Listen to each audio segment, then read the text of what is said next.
Fala, galera do terceiro ano do SEDUC, beleza pura? Então, hoje seguimos nosso segmento, já terminamos o nosso continente africano. Vocês estão falando sobre, né, os países africanos e fazendo aquele trabalho que eu pedi a vocês. Tranquilo, então. E vamos seguir nessa ementa aqui para a gente finalizar o ano com a nossa ementa completinha, como a gente sempre fez, beleza?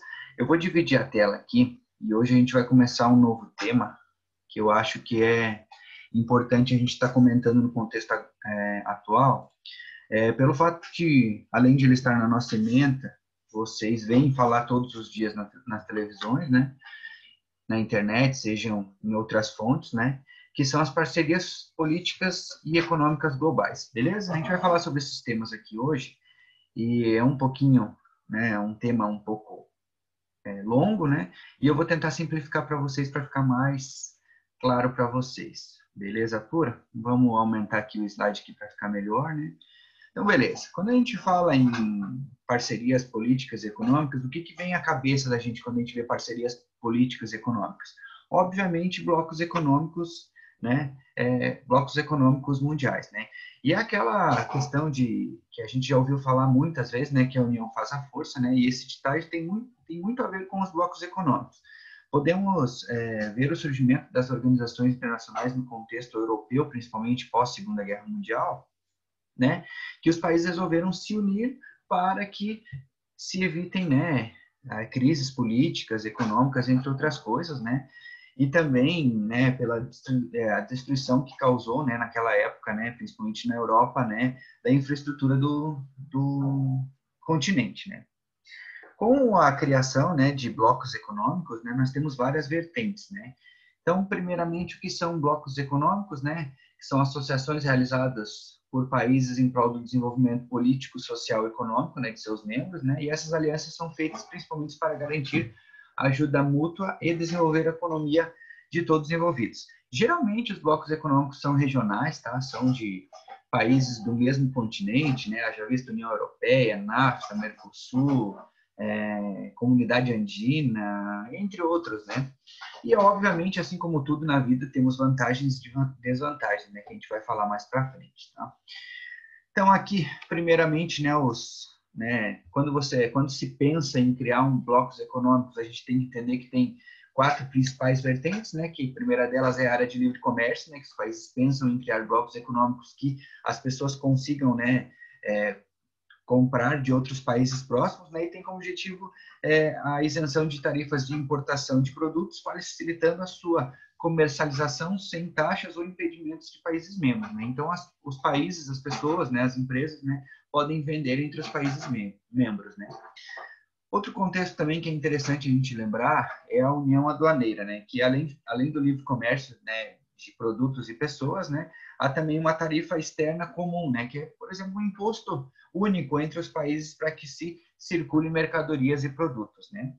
Outro contexto também é o mercado comum, né, que é uma integração econômica bem mais profunda, né, com a adoção das mesmas normas de comércio, né, interno e externo entre os países, né, e também permitindo também a adoção de normas trabalhistas entre os países. É claro que é um contexto um pouco complicado nessas questões trabalhistas, porque cada país tem sua lei, mas uma das intenções de se ter blocos econômicos é ter um mercado comum e leis trabalhistas parecidas, né?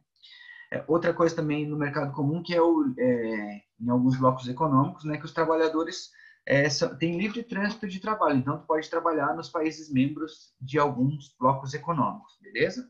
E por último aqui eu quis colocar também a União Econômica e Monetária, né, que compreende as premissas de mercado comum, né, um mercado que é globalizado naquela região ali, mas inclui também a adoção de uma mesma moeda e de um mesmo banco central. É claro que quando a gente fala de uma mesma moeda e um banco central, a gente faz alusão ao bloco mais consolidado no mundo, que é a União Europeia, que tem todos esses atributos. Alguns outros blocos, como Mercosul, como NAFTA, como, né, entre outros, não tem todas essas funções aqui, mas quando a gente vê em um bloco consolidado como a União Europeia, tem todos esses, beleza? Então, seguindo aqui, né, o que são blocos econômicos, né? Então, é aquela associação de vários países a fim de formar um mercado regional comum, né? Através de facilidades tarifárias entre os membros, certo? Aquilo que eu já comentei para vocês, tá? Já comentei isso, né? Então, são políticas iguais sobre livre comércio, tarifas externas, circulação de capital, pessoas e mercadorias, aquilo que eu já comentei para vocês. Eu vou deixar esse slide para vocês também junto com o vídeo, e aí vocês guardam, copiam o que vocês acharem interessante. Beleza? Aqui neste mapa aqui eu quis colocar, né, todos os principais blocos econômicos no mundo, tá?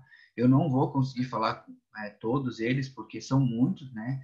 Mas mais para frente eu penso em fazer um trabalho sobre eles, né? Porque temos diversos blocos econômicos no mundo e é bom a gente conhecer um pouquinho mais de cada um deles.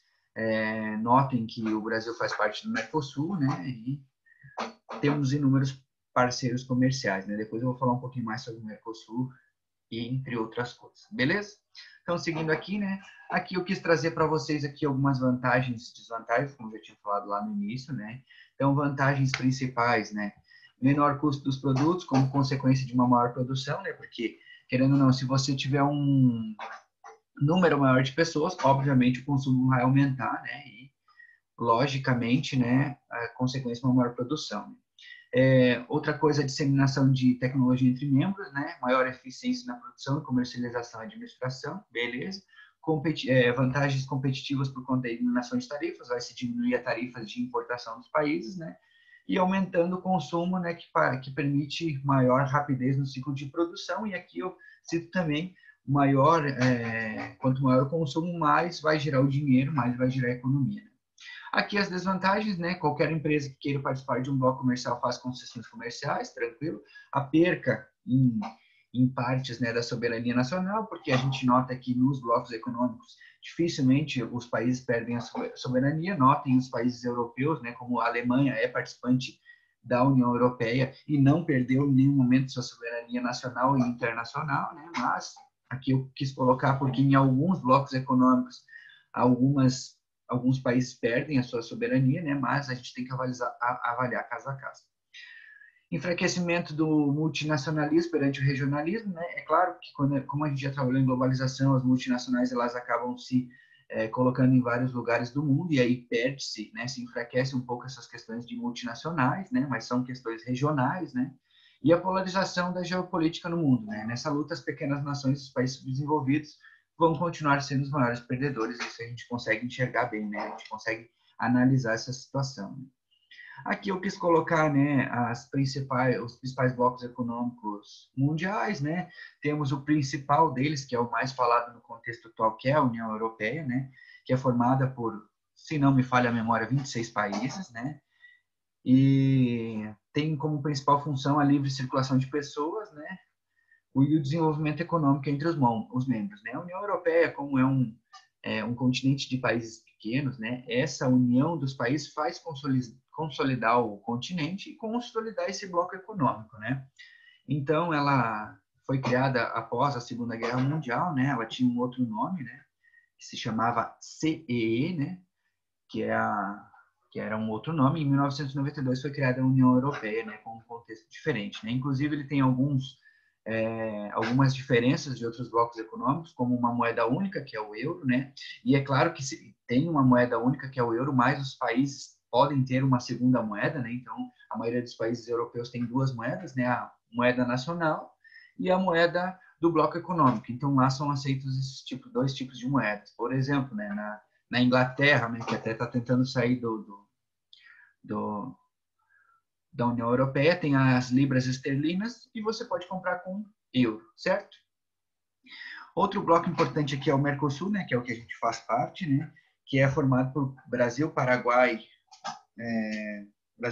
Uruguai e Argentina, e também a Venezuela, mas a Venezuela está suspensa, né, foi suspensa em 2016, eu vou comentar mais à frente o porquê, né, e tem como principal função, né, promover uma área de livre comércio, né, desenvolvimento social e econômico entre os países, né, além de permitir a livre circulação de pessoas, mercadorias, bem de modo geral. Por exemplo, nessa circulação de pessoas. Nos membros ativos do Mercosul, né, Argentina, Paraguai, Uruguai, Argentina, você pode viajar sem que você precise de um passaporte, por exemplo. Então, essa livre circulação, né? Você pode ir apenas com a tua identidade ou tua carteira de trabalho, por exemplo. Então, é uma das vantagens, né? E daí a Mercosul é um pouco diferente, por exemplo, da União Europeia, que tem os membros permanentes, que são esses 5 que eu comentei para vocês. Agora, com com a Venezuela suspensa. Tem 5 membros que são membros que fazem parte de algumas comissões, mas não são membros permanentes, né? Que são eles Chile, Peru, Bolívia, Equador, né? E daí tem membros observadores que participam das reuniões, mas não têm voto em nada, que são 2, né? Que são a Nova Zelândia e o México, tá? Então, apenas a título de informação. O NAFTA, né? Que é o Acordo de Livre Comércio da América do Norte, né? Foi criado em 94 e tinha o objetivo principal de desenvolver o comércio entre os países da América do Norte, que é os Estados Unidos, Canadá e o México. Né? Outro é a OPEP, né? Que é a Organização dos Países Exportadores de Petróleo, né? Formado pelos principais países que vendem petróleo no mundo, né? Em alguns em continentes, né? Como a América, como a África e como a Ásia, né? E os principais países são Argélia, Angola, Equador, Iraque, Irã, Kuwait, Líbia, Nigéria, Catar, Arábia Saudita, Emirados Árabes e a Venezuela. Né? Notem que esses são os principais países produtores de petróleo no mundo, tá? E a sua criação foi na década de 60, beleza? Outro também importante é a APEC, né, que é a Cooperação Econômica da Ásia do Pacífico, né, criado em 89, né, o ano que eu nasci, né, formado por países, né, da Ásia e da Oceania, né, dentre os principais, né, e também participantes da América, que é o Canadá também, e os Estados Unidos, né? E dentre os principais é a Austrália, a China, a Nova Zelândia, entre outras coisas, né? E sua função central era promover o desenvolvimento econômico e comercial entre os membros. Essa APEC, né, são países que estão no Oceano Pacífico, tá? Então, os países que têm o seu litoral com o Oceano Pacífico podem participar, né, desde que integrem uma série de protocolos dos participantes. Essa MCCA, né, que é o Mercado Comum Centro-Americano, foi fundada em 1960, tá? E tem como membros Costa Rica, El Salvador, Guatemala, Honduras e Nicarágua. Tá? É um bloco pequeno, né? Não tem tanta importância no contexto mundial, mas ele é bem parecido às funções do Mercosul, por exemplo, livre comércio de pessoas, produtos, entre outras coisas. Tá? Tem a comunidade andina, que é bem próxima aqui ao Brasil, né? Que é formado por países da comunidade andina, né? Que é Bolívia, Colômbia, Equador e Peru, né? E o objetivo geral é desenvolver a economia, a política, né? Os campos sociais e cultural e além de ampliar a interação dos países envolvidos, tá? Outro contexto também são os tigres asiáticos, que a gente já ouviu falar muito mais, nos dias atuais a gente não ouve falar tanto, tá? E foi criado em 1970, tá? E é formado por países da Ásia Oriental, né? Como Hong Kong, Singapura, Coreia do Sul e Taiwan, né? E o objetivo é implementar barreiras alfandegárias, né? E desenvolver novas tecnologias, né? Além de se dividir tecnologias entre os membros, né? Para que esses países sejam mais competitivos no contexto global, né? Outro contexto também interessante, né, que é a CEI, né, que é a Comunidade dos Estados Independentes, né, formado por países que eram integrantes da União Soviética, né, como principal, né, a Rússia, a Ucrânia, Cazaquistão, entre outros, né, e o bloco foi criado na época para integrar os países de lógicas econômicas após o fim da União Soviética em 1991. Né. E o último que eu quis colocar para vocês, aqui para me fazer um breve comentário, que é a SADC, né, Comunidade para o Desenvolvimento da África Austral, quis colocar essa porque a gente veio trabalhando no continente africano, né, e foi criado em 1992, né, e tem como principais membros, né, a África do Sul, Madagascar, Moçambique, né, e o principal objetivo, né, é estabelecer a paz entre as nações desse bloco econômico e a segurança nessa região. Beleza? Aqui eu quis colocar para vocês aqui também a importância, né, dos blocos econômicos, né, que os principais, quando a gente fala em blocos, é a questão econômica, né, estimular comércios regionais, né, transformar economicamente essa região, pois quanto mais estímulo econômico, mais as pessoas vão consumir, né, consequentemente, quando você estimula o comércio, você cria empregos, né, se tem um desenvolvimento regional e as pessoas conseguem, né, ter acessos, por exemplo, à saúde, educação, entre outras coisas, né, o crescimento empresarial, né, haja vista que as empresas tendem a crescer, né, com acordos mais claros e mais viáveis para que as empresas cresçam, né, acordos comerciais regionais, né, acordos econômicos, né, e o fim das barreiras territoriais entre os países membros, né. Beleza, aqui quis trazer para vocês aqui também a questão do contexto de alguns blocos econômicos, né, principalmente, né, no nosso contexto aqui, por exemplo, a Venezuela no Mercosul, né, que ela foi suspensa em 2016, né, por inúmeros fatores, né? Entre eles por não, por não, deixa eu achar a palavra aqui, por não cumprir os acordos, né, que foram propostos pelo bloco econômico, né? Existem estudos que a Venezuela cumpriu apenas 20% dos acordos propostos no bloco econômico, né? Existem normas no bloco econômico, são mais ou menos 1.200 normas, né? E a Venezuela não cumpriu 300 normas dessas 1.200 e por isso ela foi suspensa. E ela tem dois motivos que ela foi suspensa. Primeiro, por fatores de ordens técnicas, né? Que tinha alegação contida no documento que a Venezuela deixou de cumprir com os compromissos assumidos na adesão, né, como já comentei para vocês, e por esse motivo ela perdeu todos os direitos de participação do bloco, né? Então, e outro, né, por fatores de ordem política, são dois fatores, a política e a técnica, né? Quando a Venezuela foi entrar no bloco econômico, ela veio ocorrer em meio a polêmicas, né, que tinha alguns países que não gostariam da entrada, mas pelo fato dos dois principais países da época, né, Brasil e Argentina forçarem a sua entrada com suas presidentes, né, a Dilma Rousseff e a Cristina Kirchner na época, né, forçaram a entrada da Venezuela no bloco e isso ocorreu num período que alguns países eram contra, né. E aí, né, foi por esses dois motivos, né, quando se trocam os presidentes, né, da época, né, em 2016 já não era a Dilma, já era o Temer, né, e aí os contextos políticos, né, as articulações políticas fizeram com que a Venezuela fosse suspensa, né. Outro contexto que eu quis colocar para vocês também, né, é o México no NAFTA, né, porque a gente nota que o NAFTA ele é muito bonito tecnicamente falando, né, nas questões dos objetivos, né, que é eliminar barreiras alfandegárias, facilitar o trânsito de produtos, pessoas, serviços entre os territórios, promover condições para que haja um ambiente competitivo, ampliar oportunidades de investimento entre os países e oferecer proteção efetiva e adequada, né, para garantir os direitos de propriedade intelectual nos territórios. Só que o México ele fica um pouco afastado. Por quê? Porque de um lado tem os Estados Unidos que quer criar uma barreira de um muro entre os Estados Unidos e o México, né? Outro contexto é que os mexicanos não podem entrar nos Estados Unidos e no México sem ter um visto, né? Então, não existe, né? E existe uma diferença muito grande entre a relação dos Estados Unidos com o Canadá e a relação dos Estados Unidos com o México. Ela se equipara apenas comercialmente, mas esse trânsito de pessoas e de produtos é um pouco complicado na questão do México. Então, quando a gente fala em México no NAFTA, ele fica um pouco aquém do que aquilo que era proposto no bloco, né? E talvez o tema mais debatido, que eu tenho quase certeza que vai cair nos vestibulares do Enem, né? É o Brexit, né, que é a saída do Reino Unido da União Europeia. Então, em 2016, né, existiu um processo, né, para a saída do Reino Unido da União Europeia, né? E é um processo longo, demorado, complexo de se entender, né, para um país sair de um bloco econômico tão importante quanto a União Europeia, né? E ele vai trazer consequências principalmente econômicas para o Reino Unido, né, digamos assim, né? A libra esterlina registrou na época, né, de quando foi assinado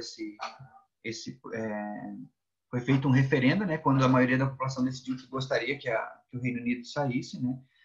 A libra esterlina, que era a moeda mais cara do mundo, teve uma queda muito forte, né, assim como o dólar australiano e o dólar neerlandês, que são colônias, né, colônias inglesas, né.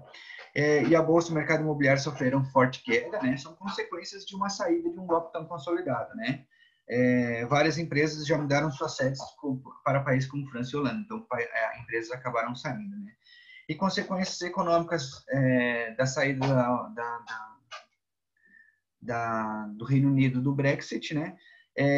Que a União Europeia perde a contribuição grande do Reino Unido, né? Haja visto que é um dos maiores países, né? E uma das maiores economias mundiais, né? E com a saída o bloco perde um bom dinheiro, né?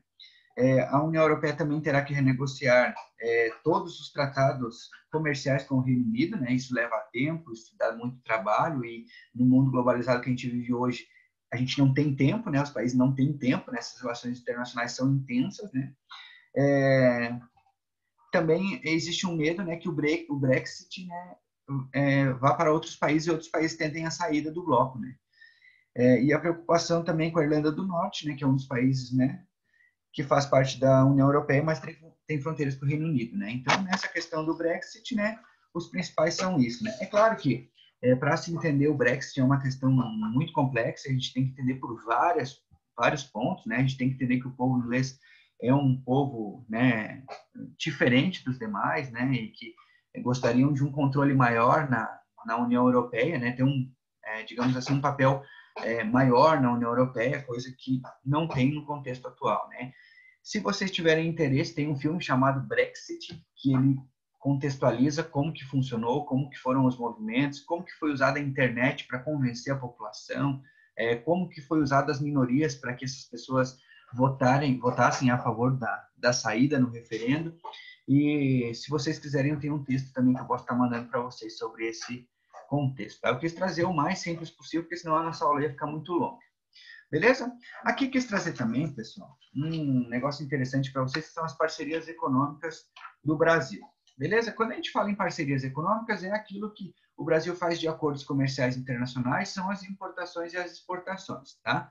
Quando a gente fala em parcerias comerciais, a gente tem que entender várias coisas. Seja ela a balança comercial, que eu vou explicar mais para frente para vocês, seja com quem que o Brasil faz acordos internacionais, entre várias coisas, né? Porque isso interfere muito na vida da gente, na nossa economia, entre outras coisas.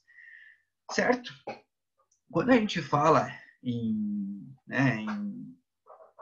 comércio brasileiro, né, a gente tem que falar sobre as vantagens de se importar e exportar produtos e serviços. Quando a gente fala em exportação, as principais vantagens são o aumento da produção, a diversificação do mercado, né, porque você consegue vender, né, para vários lugares do mundo, crescimento empresarial, porque as empresas acabam crescendo, né, criação de reputação, seja ela positiva ou negativa internacional, né, porque quando você está vendendo produtos que estão bem no mercado internacional, produtos de qualidade, você cria uma reputação boa, como é a brasileira da carne, por exemplo, do frango, né, da nossa soja, por exemplo, né, do ferro brasileiro, né, que, por exemplo, o Brasil não é o maior produtor de ferro no mundo, né? Mas nós temos o ferro com maior qualidade no mundo, por exemplo, e por isso que nós temos um mercado global consolidado, né?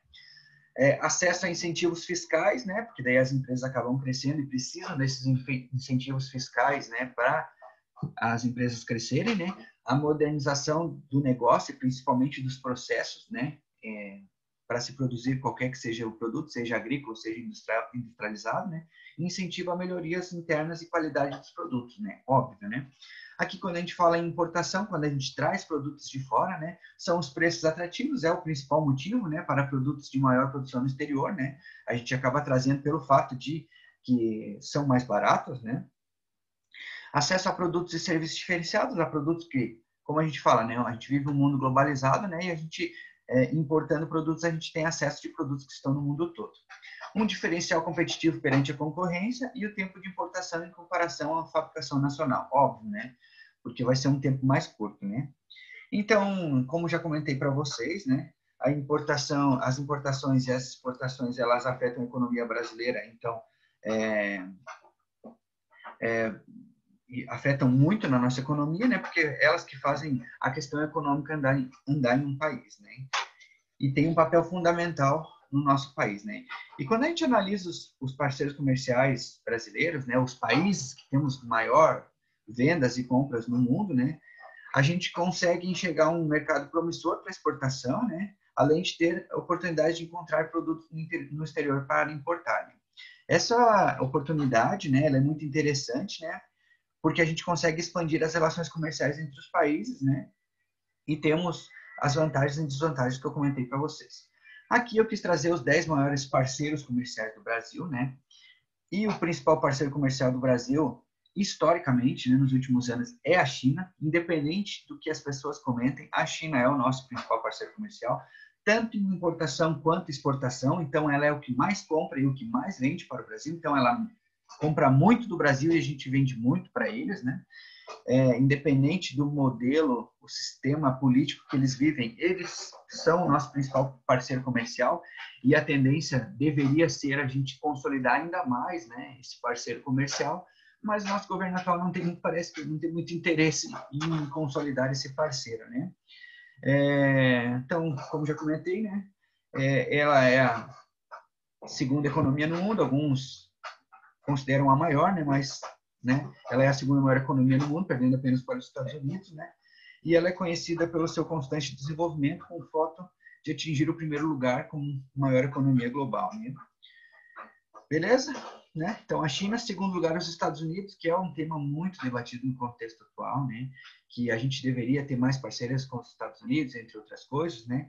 O único problema, né, é que os Estados Unidos, a maioria dos acordos são unilaterais, né? O que são acordos unilaterais, né?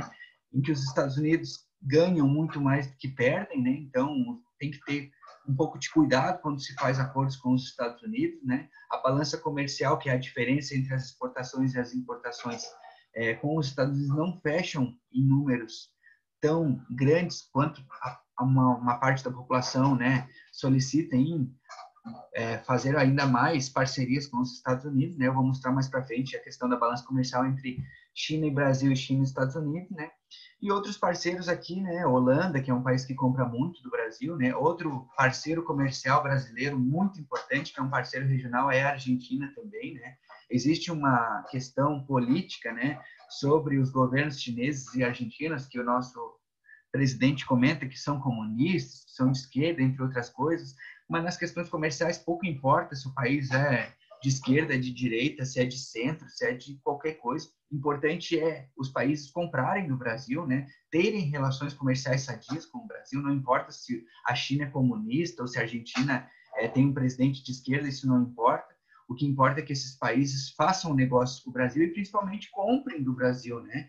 Para que o nosso mercado, né, a nossa economia cresça cada vez mais, né? Os países que cresceram e se desenvolveram fizeram isso, fizeram parcerias que fazem o seu país crescer. Coloquei outros países aqui também, Espanha, Alemanha, Japão, México, Canadá e Singapura, né?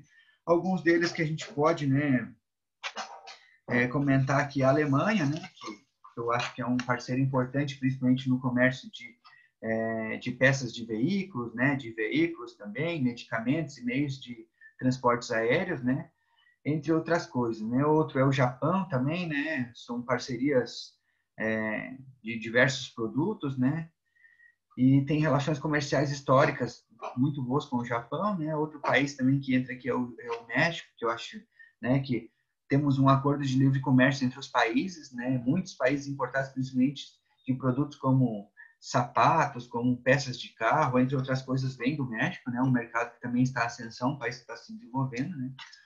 Outros dois países é Canadá e Singapura. Beleza?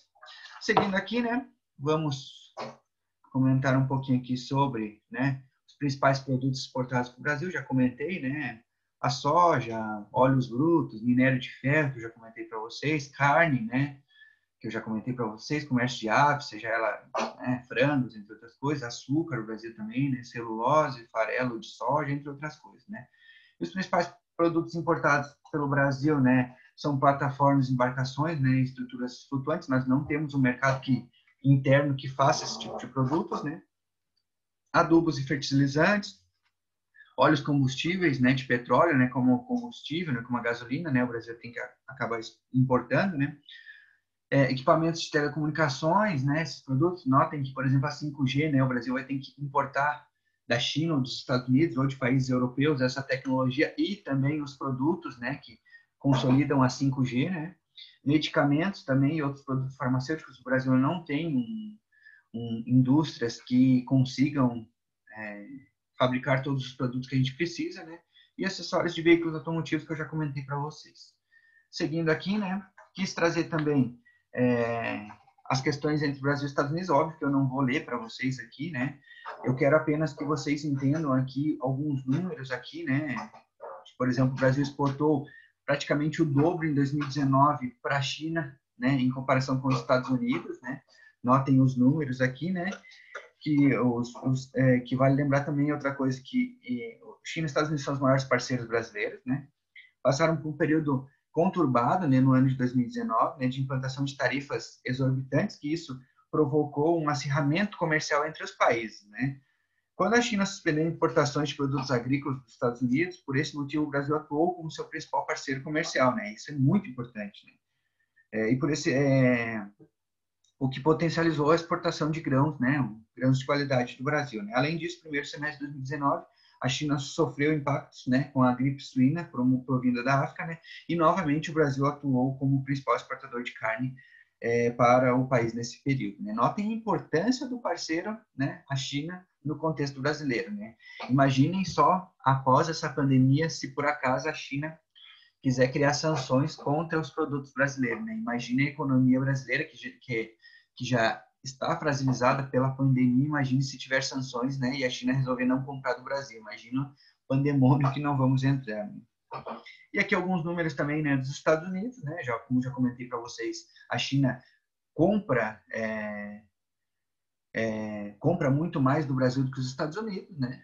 Então é um parceiro muito importante. Já a importação, né? O Brasil acabou importando da China também um produto maior, né? E são valores, né, quase iguais, né? São quase se equivalem, quase empatam. E aqui estão os produtos que eu já comentei para vocês, né? Eu não vou falar sobre eles, vou mandar esses slides para vocês aí, vocês leem, né? Mas eu quis trazer as questões de importações, né? Aí a China também é nosso principal parceiro comercial. Beleza? Aqui, falamos aqui, deixa eu só passar o slide aqui. E quando a gente fala, né, em importação e exportações, né, a gente tem que entender as questões de balança comercial, né? O que é a balança comercial, né? Ela faz referência entre a diferença entre as importações e as exportações. Notem que eu trouxe aqueles valores para vocês nos slides anteriores, para vocês verem o quanto sobra das exportações que o Brasil fez para os Estados Unidos e para a China. Notem que o número é muito maior do que a gente exportou para a China do que para os Estados Unidos. E a gente vê muito falar na televisão também, principalmente nos programas em jornais, né? Déficit e superávit. O que é isso, né? O déficit é o termo que define o saldo negativo da balança comercial, né? Nesse caso, as exportações superaram as exportações, ou seja, o país comprou mais do que vendeu no período estabelecido. E o superávit, né? Que é o que acontece, né?